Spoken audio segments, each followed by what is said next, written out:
Bismillahirrahmanirrahim. Jadi bacaannya kitab Fathur Rabbani yang pakai PDF nomornya 51, yang pakai kitab nomornya berapa itu? Bang Budin? 34. Qala Sultanul Auliya qaddasallahu sirrah,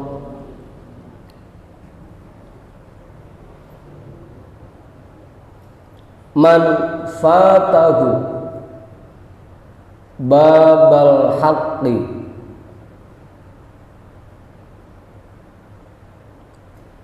ini enaknya jadi fa'il aja nih.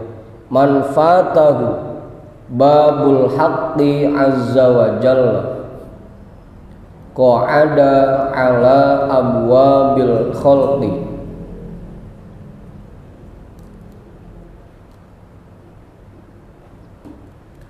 man dhayya'a tariqal haqqi azza wa jalla wa dhalla anha qa'ada ala tariqil khalqi.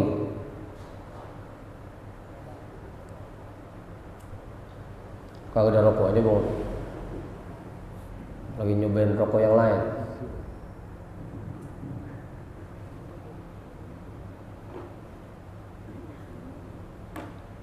Dadah. Man fatahu babul haqqi azza wa jalla, orang yang kehilangan pintu Allah azza wa jalla, qa'ada ala abwabil khalqi, maka dia akan duduk di depan pintu-pintu makhluk. Man dhayya'a tariqal haqqi azza wa jalla wa dhalla anha qa'ada ala tariqil khalqi, orang yang menyia-nyiakan jalan Allah azza wa jalla.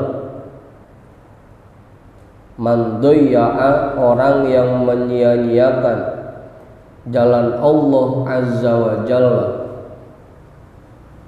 wa dhalla anha, dan dia tersesat darinya, qa'ada ala tariqil khalqi, maka dia akan duduk di jalan makhluk.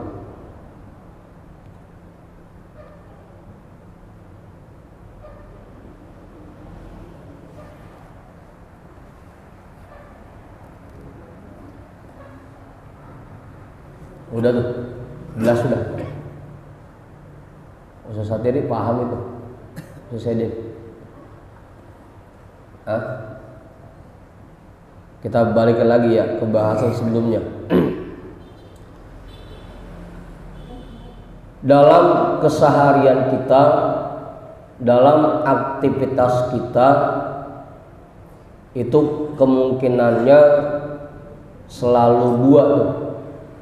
Kemungkinannya dua, antara yang kita kerjakan ini ngikutin tuntunan Allah, atau yang kita kerjain ini ngikutin ajakan nafsu kita.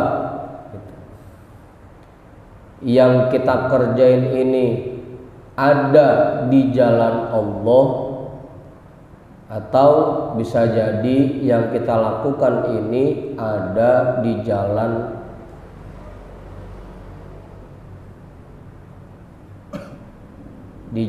nafsu kita, di jalan setan gitu.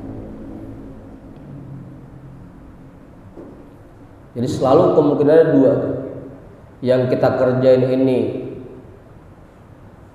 menimbulkan ridho Allah, atau bisa jadi yang kita kerjain ini bikin setan seneng sama kita. Selalu Jadi dalam semua aktivitas kita kemungkinannya dua itu.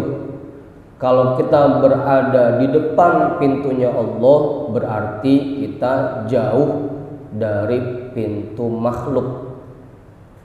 Kalau kita berada di jalan Allah, berarti kita terhindar dari jalan makhluk. Kalau kita ngikutin tuntunan Allah, berarti kita terhindar dari ajakan dan bujukan nafsu kita. Tapi sebaliknya, kalau orang kehilangan pintu Allah Azza wa Jalla dalam aktivitasnya, dia tidak ngikutin tuntunan Allah. Dalam ibadah yang dia kerjakan, dia tidak mengikuti apa bimbingan yang sudah diberikan oleh Allah melalui rasul-rasulnya dan melalui ulama-ulamanya. Kalau seperti itu, berarti apa yang kita kerjakan selama ini berarti kita selama ini bukan lagi berada di depan pintunya Allah, tapi ada di depan pintunya makhluk. Kalau dalam keseharian kita yang kita terapkan bukan tuntunan Allah, kalau dalam ibadah yang kita kerjakan, yang kita terapkan, yang kita pakai bukan bimbingan dan ajaran-ajaran dari para rasul dan para ulama, berarti kita lagi ngikutin tuntunan makhluk, tuntunan nafsu kita. Kalau selama ini kata kita lagi mengetuk pintunya Allah, kan kita selama ini begitu ya, ngerasanya. Kata kita lagi berusaha mendekatkan diri kepada Allah. Cuma kalau dalam prakteknya apa yang kita kerjakan tidak sesuai dengan tuntunan yang Allah berikan, berarti selama ini bukannya lagi berusaha mendekat ke pintunya Allah, tapi malah mendekat ke pintunya makhluk. Bukan malah mendekat lagi, emang udah duduk di depan pintunya makhluk. Qa'ada ala abwabil khalqi. Gitu saja. Kemarin tuh, kalau dalam keseharian kita ini tidak mengikuti apa yang diajarkan oleh para rasul, apa yang diajarkan oleh para ulama. Yang kedua, kemarin kita cuma hafal Al-Quran doang, tapi enggak kita amalin apa yang kita hafal itu. Kita hafal hadis-hadis rasul, tapi kita enggak terapkan dalam kehidupan kita sehari-hari. Kalau lagi dikasih bencana, dikasih musibah, bawaannya pengen ngeluh aja. Kalau dikasih harta, dipakai buat hal-hal yang itu bikin seneng setan sama nafsu, berarti selama ini kita berada di pintunya makhluk. Qa'ada ala abwabil khalqi.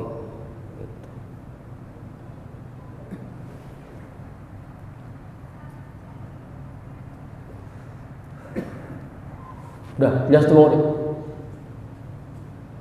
Selesai dia nambahin nggak cukup. Bang Yani jelas itu. Sama itu ya. Ini cuma pengulangan doang.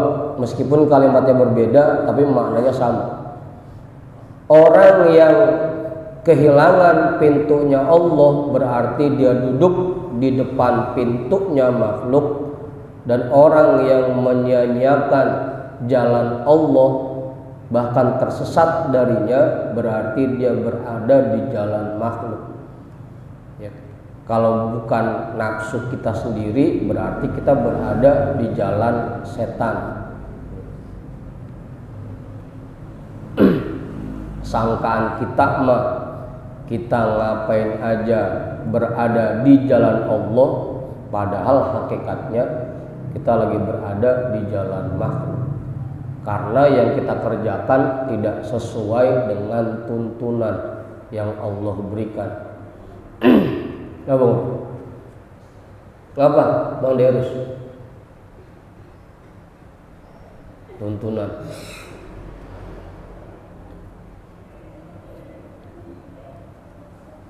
Makanya pentingnya kita nyari ilmu ya di situ.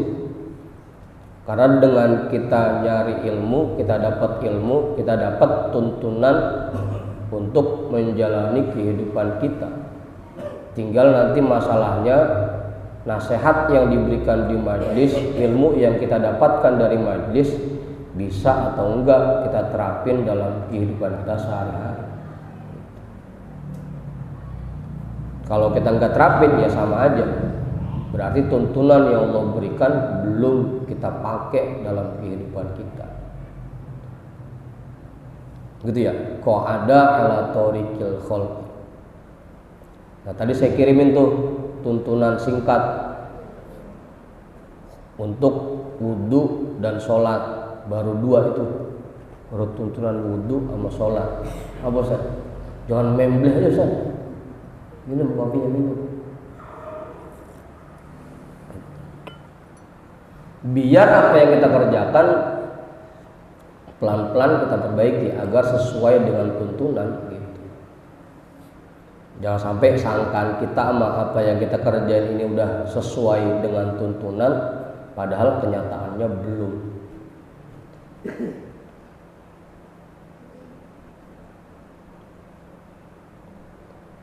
Udah dibuka banyak itu tuntunannya, udah dipraktekin udah. Dipraktekin. Betul.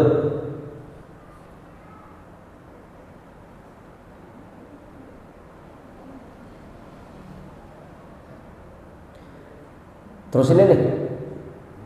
Terus tuntunan banyak ya. Tuntunan tuh banyak. Apalagi tontonan mah. Tontonan banyakan lagi. Apalagi kamu sono mau tontonan mulu. Sholat itu kalau tuntunannya dia garis besarnya 4. Sholat itu garis besarnya 4. Agar sholat kita itu sesuai dengan tuntunan, minimal 4 ini harus kita terapkan dalam sholat kita. Yang pertama, hudurul qalbinya. Ketika kita sholat, hati kita hadir dalam sholat. Jangan sampai badan kita diri ngadep ke arah kiblat. Jangan sampai badan kita ruku, badan kita sujud, tapi hati kita nggak hadir. Ayab-ayaban kemana aja. Ya kalau bisa ketika mulut kita mengucapkan sesuatu, hati kita ngikutin. Ketika mulut kita baca Al-Fatihah, hati kita ngikut baca Al-Fatihah. Ketika mulut kita mengucap kuliah sama kulhu, hati kita ngikut baca kuliah sama kulhu. Ketika mulut kita mengucap subhana rabbiyal azimi wa bihamdih, hati kita juga ngikut ngucap itu. Ketika kita ngucap subhana rabbiyal a'la, hati kita juga ngikut ngucap subhana rabbiyal a'la. Itu hatinya hadir, nggak kemana-mana, nggak ayab-ayaban, nggak kacik lagi sholat mikirin kambing belum dibenahin.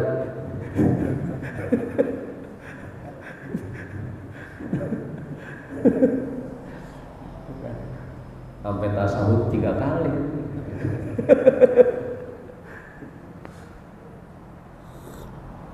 Yang kedua, khusyuk. Khusyuk itu kalau bahasa kitanya gairah, semangat. Untuk ngerjain sholat dengan penuh semangat, dengan penuh gairah.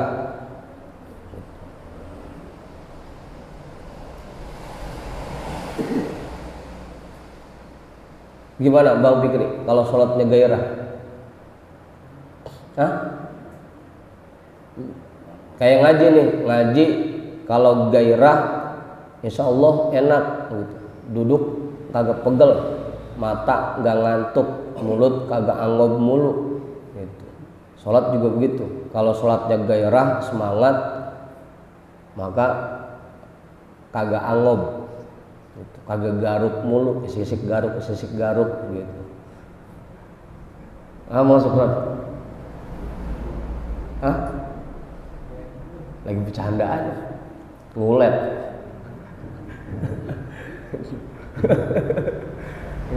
Itu khusyuk, semangat, gairah. Kalau kata guru kita dulu, orang kalau pengen ngelihat contohnya orang semangat itu, lihat aja orang lagi makan. Pernah nggak kita lihat ada orang makan sambil angob? Pernah? Bagian nggak pernah kan? Karena orang makan biasanya semangat makannya. Kok belum makan dari pagi kan? Begitu ketemu sama cumi pisan lagi, nambah.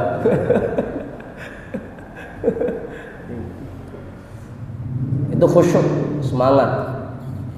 Yang ketiga, khudu, dengan penuh meratap kepada Allah. Jadi bacaannya dibikin sambil meratap, agak dolin, itu enggak meratap.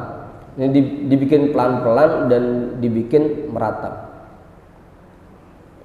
Gimana contohnya Bang Uri? Subhana rabbiyal a'la wa bihamdi. Subhana rabbiyal a'la wa bihamdi. Gitu. Dibikin meratap. Baca doanya juga Rabbighfirli warhamni wajburni warfa'ni gitu. Ada di sini begitu. Itu khudu namanya, dibikin meratap, bacaan-bacaan sholatnya dibikin meratap. Makanya nggak buru-buru jadinya, bacanya pelan-pelan. Yang terakhir hudu, gerakannya dibikin lembut, pelan-pelan. Ketika turun ke rukuknya pelan-pelan, bangun dari rukuknya pelan-pelan, turun dari i'tidal ke sujudnya pelan-pelan, terus dia kerjakan semua gerakan sholatnya dengan pelan-pelan, dengan teratur, kagak buru-buru.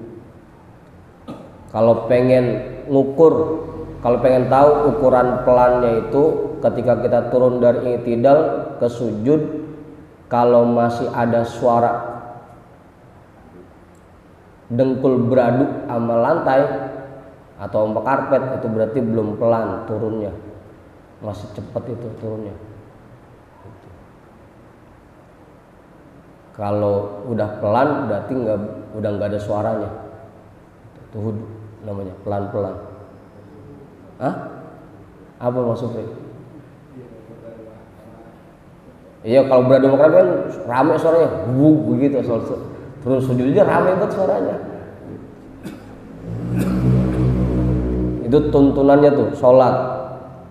Pakai busananya ketika mau sholat, pakai busana yang rapi, pakai jas, pakai sarung BHS, pakai peci, gitu. Yang rapi ketika sholat.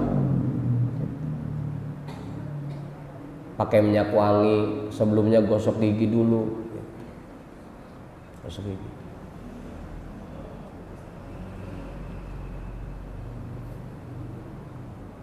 Itu sholat baru.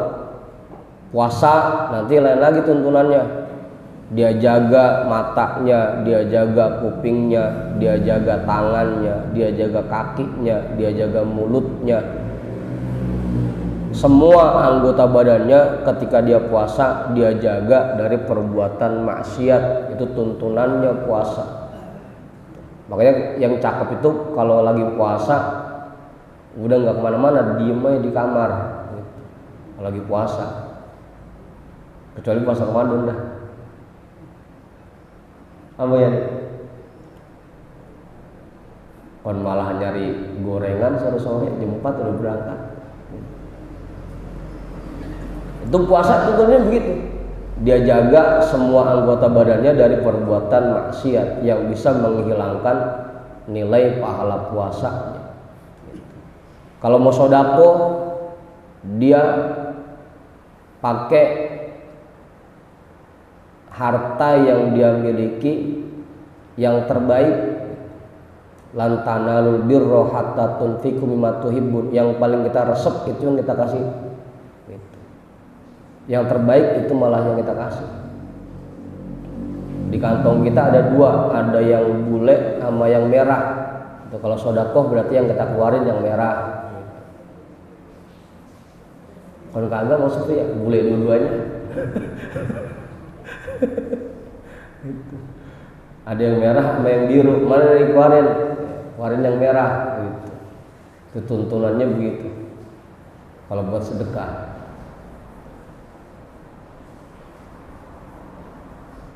Jarang banget yang rapi, jarang. Zikir kemarin juga kan udah dikasih tahu tuh. Zikir itu yang paling cakepnya tuntunannya afdhalud dzikri fa'lam annahu la ilaha illallah gitu. Itu afdolnya. Atau afdalu ma qultuhu ana wan nabiyyuna min qabli la ilaha illallah. Itu afdolnya. La ilaha illallah. La ilaha illallah. Gak usah banyak, 165 gitu setiap habis sholat. Itu tuntunannya. Dan baik lagi dalam keseharian, dalam kita bergaul dengan istri kita, dengan anak-anak kita, dengan keluarga kita, dengan saudara kita, dengan tetangga kita, dengan orang-orang di sekitar kita, semuanya ada tuntunannya. Enggak sembarangan, enggak selagu-lagunya. Kalau kita pengen dekat dengan Allah, berada di depan pintunya Allah, maka terapkan semua tuntunan itu dalam semua aktivitas kita. Tadi cuma sebagiannya aja, tapi yang paling intinya itu tuntunan dalam keseharian. Kalau sholat kan cuma sekali, sehari 5 kali doang. Itu puasa setahun cuma 30 hari, zakat setahun sekali, sedekah sebulan berapa kali? Sedekah sebulan sekali kan gitu. Tapi yang paling sering yang kita alami ya keseharian ini. Jangan sampai dalam keseharian kita semua apa yang kita kerjakan terlepas dari tuntunan yang Allah berikan itu.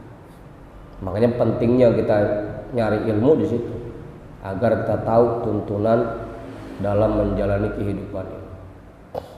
Dah. Terus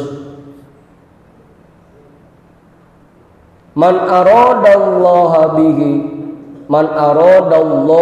bihi khairan aghlaqa abwabal khalqi fi wajhihi wa qata'a ata'ahum anhu hatta yaruddahu bidzalika ilaihi. Man aradallahu bihi khairan, orang yang ingin dikehendaki oleh Allah, orang yang dikehendaki oleh Allah untuk menjadi orang baik. Man aradallahu bihi khairan, orang yang diinginkan oleh Allah untuk menjadi orang baik. Aghlaqa abwabal khalqi fi wajhihi, maka Allah akan menutup pintu-pintu makhluk di hadapannya.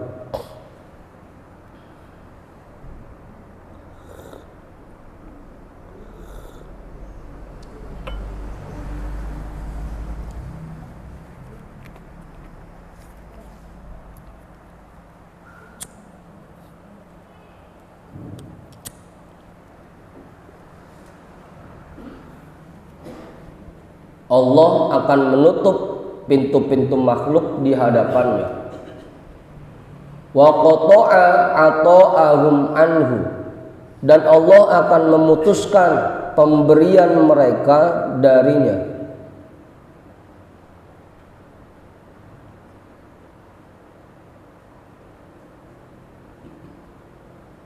Pemberian mereka kepadanya. Itu anhu kita artiin kepadanya aja, untuknya. Hatta yaruddahu bidzalika ilaihi, sehingga Allah mengembalikan orang itu dengan hal itu semua ilaihi kepadanya.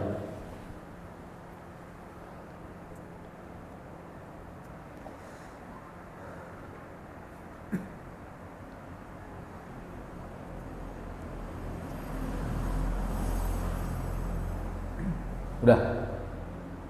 Yuqimuhu minal guduri ila syatti, yuqimuhu min la syai'in ila syai'in.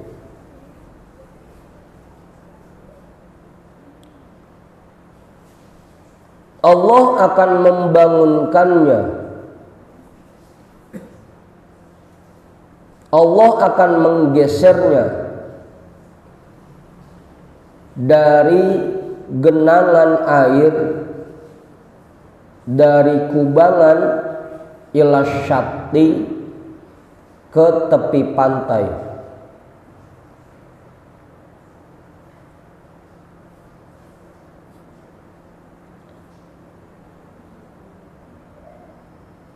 Yuqimuhu min la syai'in ila syai'in. Allah akan memindahkannya, menggesernya dari tempat antah berantah. Paham ini? Nenek-nenek ulang, antah berantah. Apa?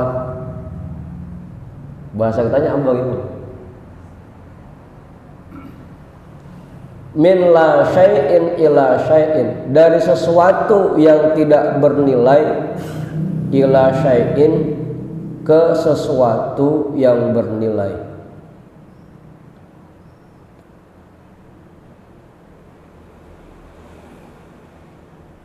Apa? Selesai deh.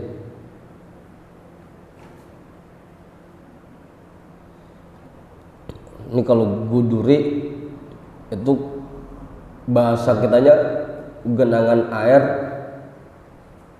yang muncul ketika habis hujan.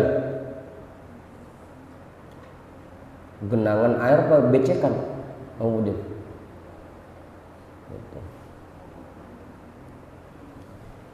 Itu guduri namanya.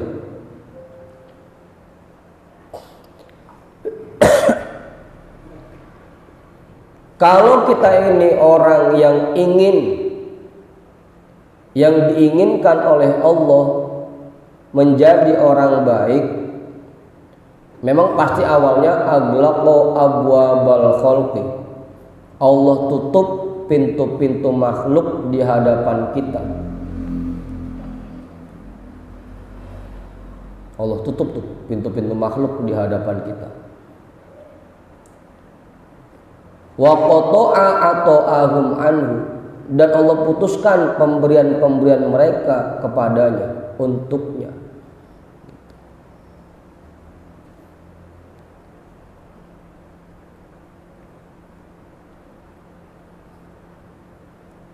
Apa mantap? Udah paham itu? Kalau orang udah paham. Ustaz Satiri sebelumnya lagi belum ngaji, banyak yang ngundang, orang mana aja manggil dia, minta gitu. Begitu dia mulai ngikut ngaji, mulai dah undangannya makin berkurang, sampai sekarang udah habis pisan undangannya, kagak diundang pisan.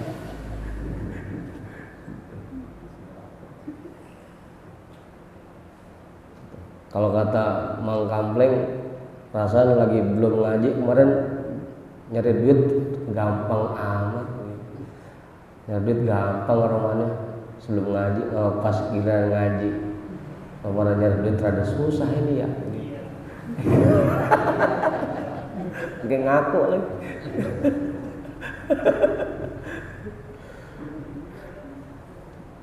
Emang begitu awalnya tuh. Ketika kita diinginkan oleh Allah jadi orang baik, yang paling pertama ditutup dulu pintu makhluk dari kita, dan ditutup dulu pemberian-pemberian makhluk buat kita, sehingga kita ini betul-betul hanya bergantung kepada Allah gitu. Akhirnya kita enggak ngarepin pemberian makhluk lagi. Kalau emang rezeki saya mah pasti ntar dikirimin sama Allah, bukan dikirimin sama makhluk gitu. Jadi kita tidak lagi berharap kepada makhluk gitu. Ditutup tuh pintu-pintu makhluk. Tadinya banyak temen ngajak kemana-mana, begitu mulai jadi belajar jadi orang bener, mulai udah gak ada yang nyamper lagi gitu. Tadinya Bang Fikri asal malam, udah banyak berteman yang nyamperin, ayo main ke sono. Begitu mulai ikut ngaji, belajar jadi orang bener, mulai udah nggak ada yang nyamper lagi, udah ditutup pintu makhluk dari diri kita gitu. Dan ditambah lagi wa qata'a ata'ahum anhu, diputuskan pemberian makhluk kepadanya. Tadi tuh, makanya kebanyakan begitu mulai ngikut ngaji kagak sabaran. Gue bader lagi aja dah. Lagi bader mah gampang nyari duitnya gitu.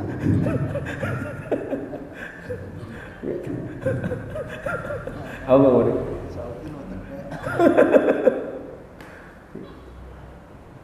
Lah kemarin lagi belum ngaji nyari duit gampang banget. Pas begitu ngikut ngaji, romannya.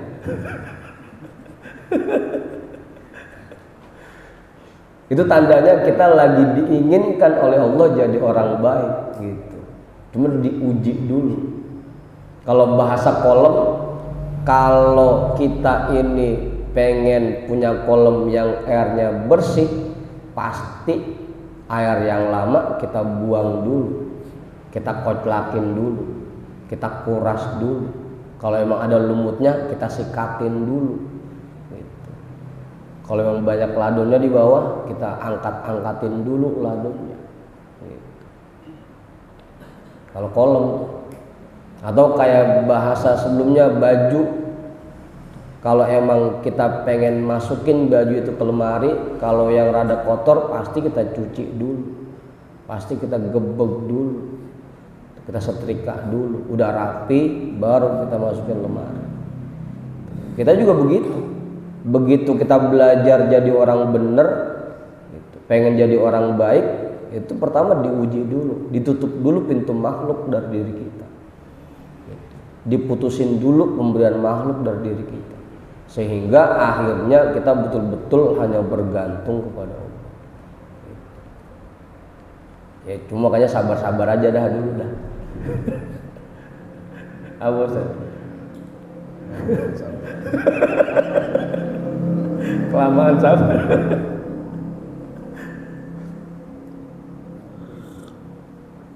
Apaan? Kelamaan sabar ya.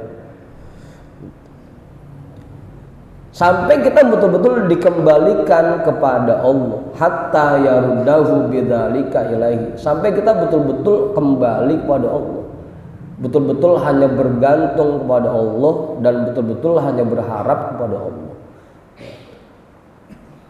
Sampai ujungnya begitu. Yukimuhu minal buduri ila syati. Dia dipindahkan dari genangan air ke tepi pantai. Namanya makhluk, sekaya apapun, hartanya sebanyak apapun, tetap aja itu cuma kayak becekan doang. Ntar gua ada habisnya. Tapi kalau kita bersandar sama Allah, ibaratnya kayak kita di pinggir pantai, mau nyendok air sebanyak apa gua, kalau di pantai mah kagak bakal habis ya, nggak bakal kering. Mang Supri kalau masih bergantung sama atasan, ya atasan sekaya apapun ada batasnya. Tapi kalau bergantung kepada Allah, Allah maha kaya gitu.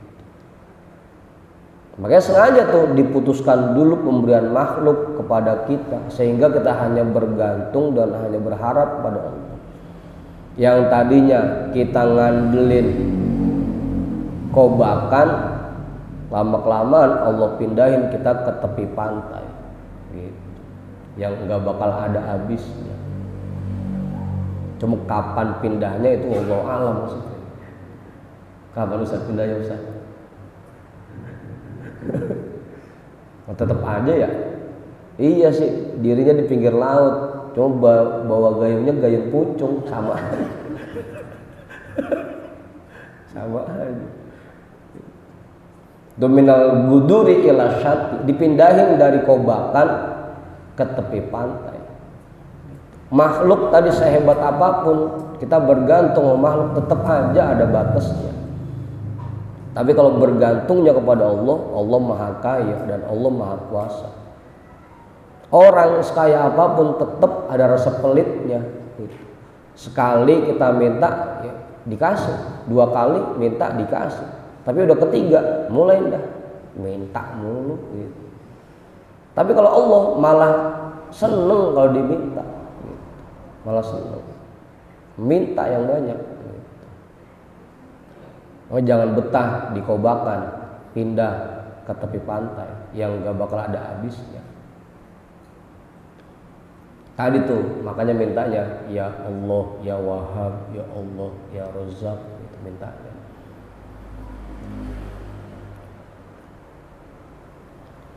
Yuqimuhu min la syai'in ila syai'in. Allah akan menggesernya, memindahkannya dari tempat yang tidak bernilai ke tempat yang bernilai.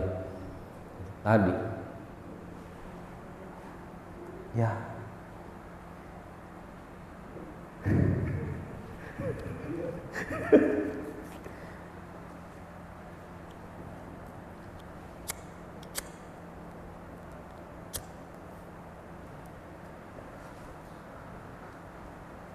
Terus ini nih sepi banget.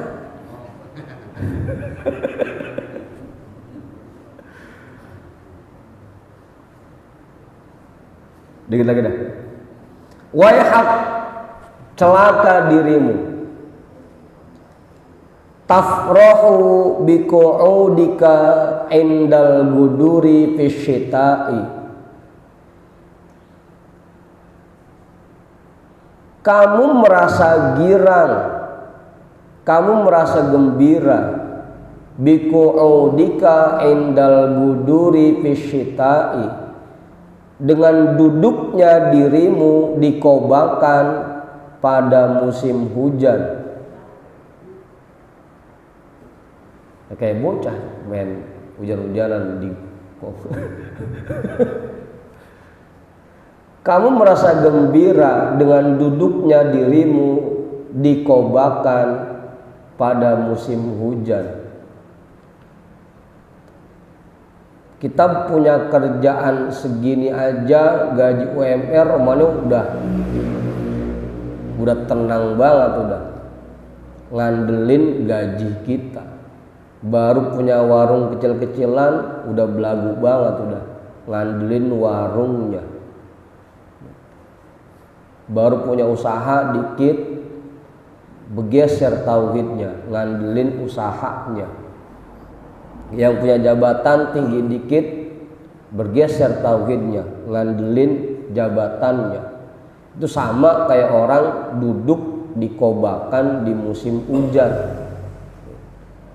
Orang yang ngandelin usahanya, ngandelin dagangannya, ngandelin kerjaannya, ngandelin jabatannya, ngandelin proyeknya, ngandelin obyekannya, itu sama kayak orang yang duduk di kobakan pada musim hujan.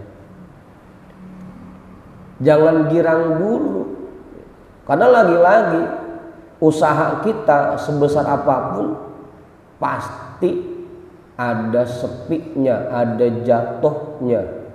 Kerjaan kita segede apapun gajinya pasti ada berhentinya, ada pensiunnya.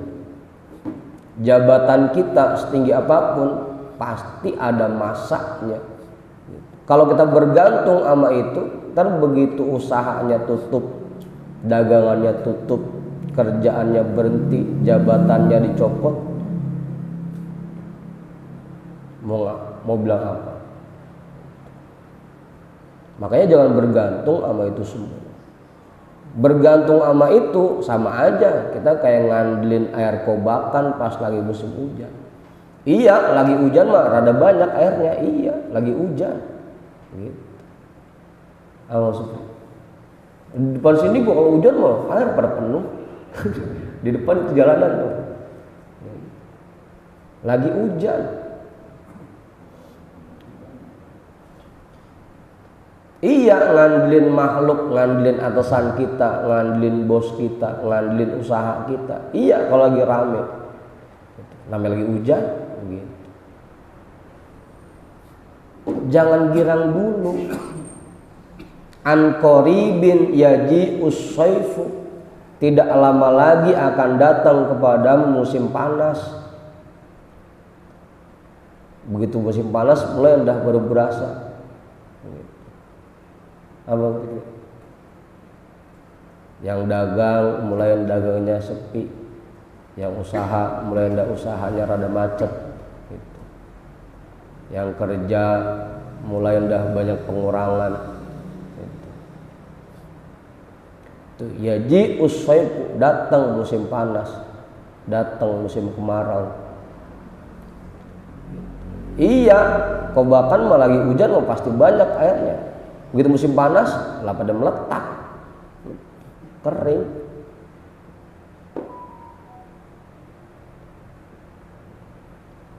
Lagi musim hujan mah jadi rawa. Orang pada mancing, pas begitu musim panas jadi lapangan bola. Bocah pada main bola di situ, pada meletak tanahnya. Jangan ngandelin kerjaan kita, jangan ngandelin dagangan kita, jangan ngandelin usaha kita, jangan ngandelin jabatan kita, ngandelin ilmu kita. Udah cukup bergantungnya hanya kepada Allah aja. Berharapnya hanya kepada Allah aja. Tadi tuh jangan betah di kobakan doang, cari pantainya, cari lautnya. Kalau kobakan musim hujan iya banyak airnya, tapi musim panas kering. Kalau laut mau musim panas kek musim hujan kek pasti tetap banyak. Karena Allah itu maha kaya, kapanpun dari sejak dulu sampai nanti kiamat sampai seterusnya selama-lamanya Allah tetap maha kaya gitu. Ampun.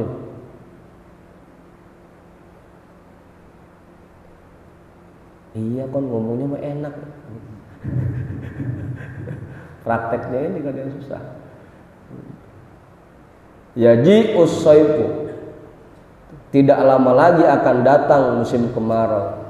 Wa yanshaqqul ma'ul ladzi indaka, dan akan mengering air yang ada di kobakanmu. Fatamutu makanaka, maka kamu akan mati di tempatmu.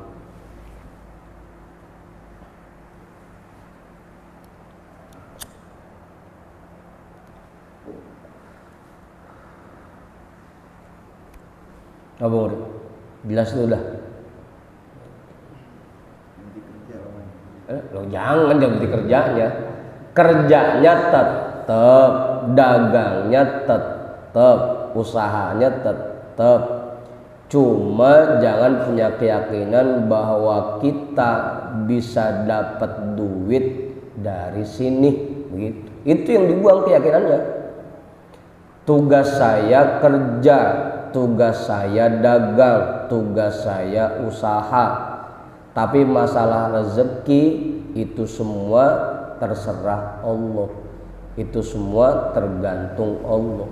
Bukan karena kerjaan saya, bukan karena dagangan saya, bukan karena usaha saya. Begitu Bang Uri. Bukan berhenti kerjanya, bukan. Salah paham lagi aja itu mah. Tetap kerjanya tetap. Cuma gantungannya dipindahin.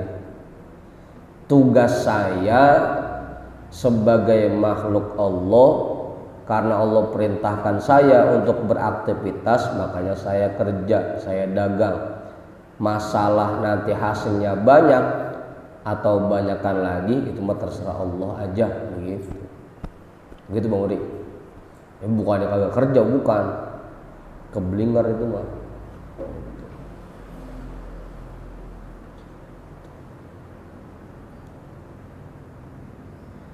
Alladzi inda syatti fa innahu fis sayfi la yanqati'u ma'uhu.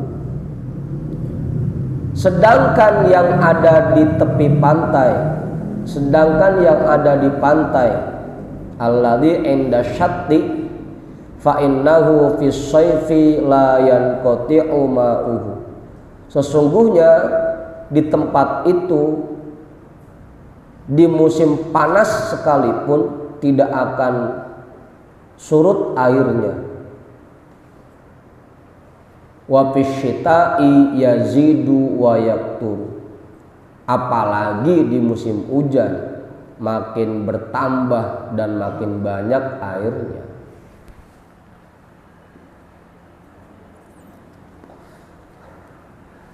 Kalau kita bergantung sama makhluk itu ada batasannya. Kalau kita bergantung kepada Allah, Allah itu maha segala-galanya gitu. Udah, makanya aktivitasnya tetap jalani seperti biasa. Yang punya jabatan ya jalanin jabatannya, tanggung jawabnya. Yang punya usaha ya jalanin usahanya. Cuma kalau kita mau minta apa-apa, udah mintanya kepada Allah, berharapnya kepada Allah, dekatkan diri kita sama Allah. Ini kan selama ini kebanyakan kita, karena kita menganggap bahwa kerjaan ini yang menghasilkan rezeki buat saya, akhirnya rela ninggalin ibadah karena kerjaannya, rela jauh dari Allah demi usahanya, demi dagangannya itu. Karena selama ini kita bergantung sama kerjaan kita, makanya sampai rela ninggalin ibadah kepada Allah demi kerjaan kita. Kalau kita bergantung sama Allah, ya kerja tetap kerja seperti biasa, usaha tetap, dagang tetap. Tapi kedekatan kita kepada Allah terus kita jaga. Itu namanya bergantung kepada Allah. Begitu Bang Uri. Jangan sampai salah paham. Kun ma'allahi ta'ala. Jadilah kamu selalu bersama Allah Ta'ala. Takun gonian. Pasti kamu jadi orang kaya. Azizan. Pasti kamu jadi orang mulia. Amiron. Pasti kamu jadi penguasa, jadi raja.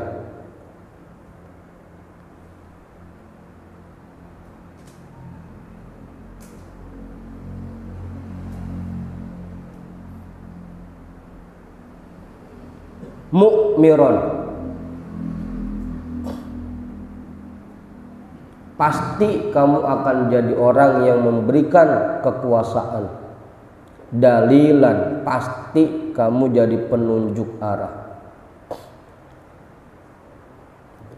Yang penting tadi kun ma'allahi ta'ala, selalu bersama Allah Ta'ala dalam semua aktivitas kita. Artinya selalu bersama Allah, selalu mengikuti tuntunan yang Allah berikan dalam semua aktivitas.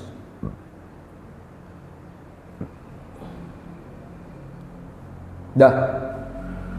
Man istagna billahi azza wa jalla, orang yang merasa cukup dengan Allah azza wa jalla, ihtaja ilaihi kullu syai'in, maka segala sesuatu akan membutuhkan dirinya. Kalau kita hanya bergantung kepada Allah, maka semua makhluk akan Allah giring untuk mendekat kepada kita. Semua makhluk akan membutuhkan kita. Sebaliknya, kalau kita bergantung kepada yang lain, yang ada kita malah semakin merasa butuh kepada makhluk. Wa hadza syai'un la yaji'u bitahalli wat tamanni. Ini sesuatu yang tidak bisa diraih hanya dengan kepura-puraan dan angan-angan.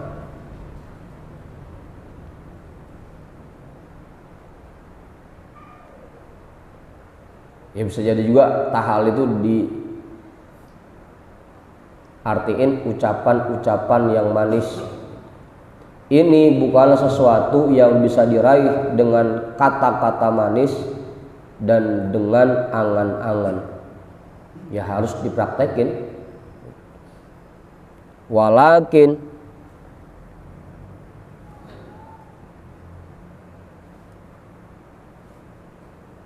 bisyai'in waqara fis suduri wa saddaqahul amalu. Apa Ibu? Habis kali Ibu baterainya? Hah? Habis kali baterainya? Ononya habis. Udah Bang Ipul? Udah kelar juga. Akan tetapi bisyai'in waqara fis suduri, ini bisa diraih dengan sesuatu yang mantap adanya di dalam hati. Wa saddaqahul amalu, dan dibuktikan oleh perbuatan. Karena udah dikasih kode. Udah suruh berhenti udah.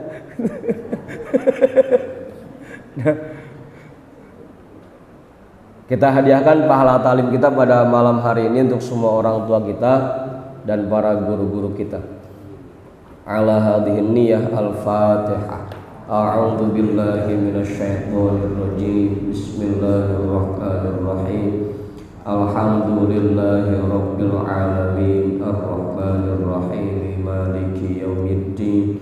Iyyaka na'budu wa iyyaka nasta'in. Ihdinas siratal mustaqim. Shiratal ladzina an'amta 'alaihim ghairil maghdubi 'alaihim waladdallin. Amin. Wallahu a'lam bissawab. Walhamdulillahi rabbil